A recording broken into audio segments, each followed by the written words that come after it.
kalau kita membicarakan tentang akuntansi tapi ada aspek perpajakannya, maka nanti di aturan perpajakan yang mungkin teman-teman sudah pelajari juga di KUP, saya kurang tahu ya, KUP teman-teman mempelajarinya apakah menyeluruh dari pasal 1 sampai pasal yang terakhir atau enggak. Nanti kita juga akan mengenal istilah pencatatan. Ya gitu ya. Nah, pembukuan dan pencatatan ini adalah akuntansi, tapi karena kita belajarnya akuntansi perpajakan, maka kita akan melihat akuntansi, atau dalam hal ini pembukuan dan pencatatan, tapi versi aturan perpajakan. Ya, kita akan melihat bagaimana sih akuntansi, bagaimana sih pembukuan ataupun pencatatan kalau dilihat dari secara kacamata aturan perpajakan di Indonesia. Kayak gitu ya.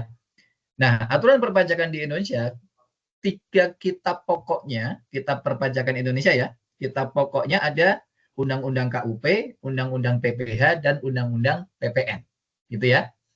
Untuk yang aturan formil, teman-teman bisa lihat di Undang-Undang KUP. Oke, tapi untuk terkait aturan materialnya, nanti teman-teman bisa lihat di Undang-Undang PPH dan juga PPN, ya gitu ya. Formil tentang aturan-aturannya, kemudian tentang tata caranya seperti apa, kayak gitu ya. Nah, pembukuan juga dibahas di Undang-Undang KUP. Ya, secara umum pembukuannya ada di Undang-Undang KUP. Walaupun nanti kalau misal aspek-aspek materialnya tetap kita nginduknya di Undang-Undang PPH atau PPN, kayak gitu ya. Nah, terkait pembukuan sendiri, teman-teman bisa lihat di Undang-Undang KUP pasal 28. Ya, di pasal 28 dijelaskan bahwa wajib pajak orang pribadi yang melakukan kegiatan usaha atau pekerjaan bebas dan wajib pajak badan di Indonesia wajib menyelenggarakan pembukuan. Di pasal 28 ayat 1 dijelaskan bahwa WP orang pribadi yang melakukan kegiatan usaha atau pekerjaan bebas dan wajib pajak badan di Indonesia wajib menyelenggarakan pembukuan. Nah, jadi kalau kita melihat di pasal 28 ayat 1 ini, teman-teman jangan langsung loncat ke konklusi bahwa yang wajib menyelenggarakan pembukuan hanya WP badan saja. Jangan langsung loncat ke situ. Struktur berpikirnya kita bikin dari awal dulu. Dari awalnya sebenarnya yang wajib bukan cuma WP badan. Gitu ya.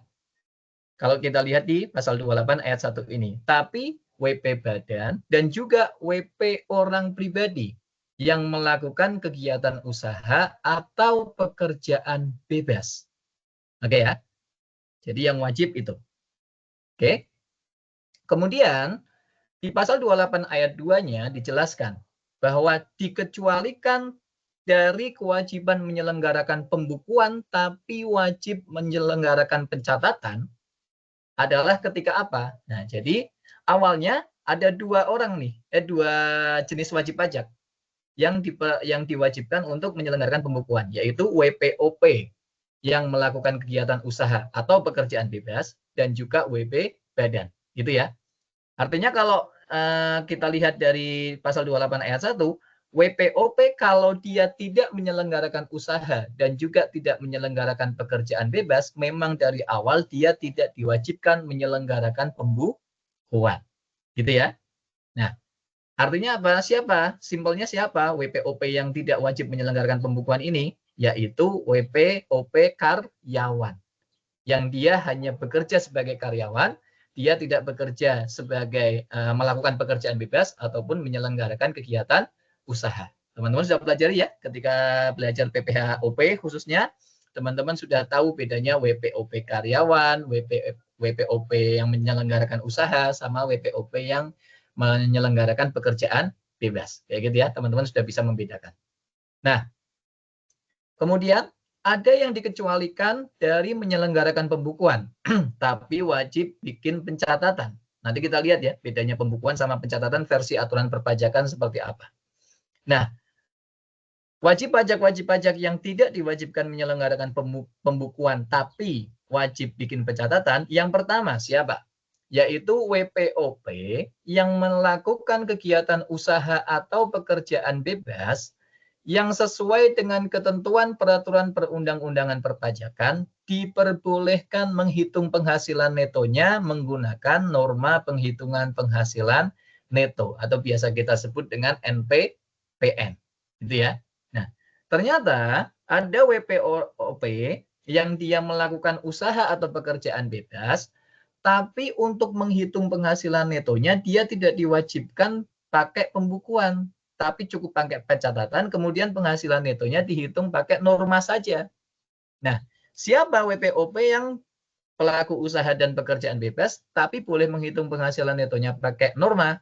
Yaitu kalau kita lihat di pasal 14 Undang-Undang PPH, ternyata yang diperbolehkan menggunakan norma adalah WPOP, usahawan atau pekerja bebas, yang omsetnya kurang dari 4,8 miliar dalam 1 tahun. Ingat ya? Jadi awalnya WPOP usahawan maupun WPOP pelaku pekerjaan bebas, dia wajib bikin pembukuan dulu. Oke. Kemudian dia bisa saja tidak wajib, asalkan boleh menghitung penghasilan netonya pakai norma. Kapan dia boleh menghitung penghasilan netonya pakai norma? Ketika omsetnya kurang dari 4,8 miliar dalam 1 tahun. Batasan ini adanya di Undang-Undang PPH. Tadi terkait materialnya ada di Undang-Undang PPH, pasal 14. Gitu ya. Nah, satu lagi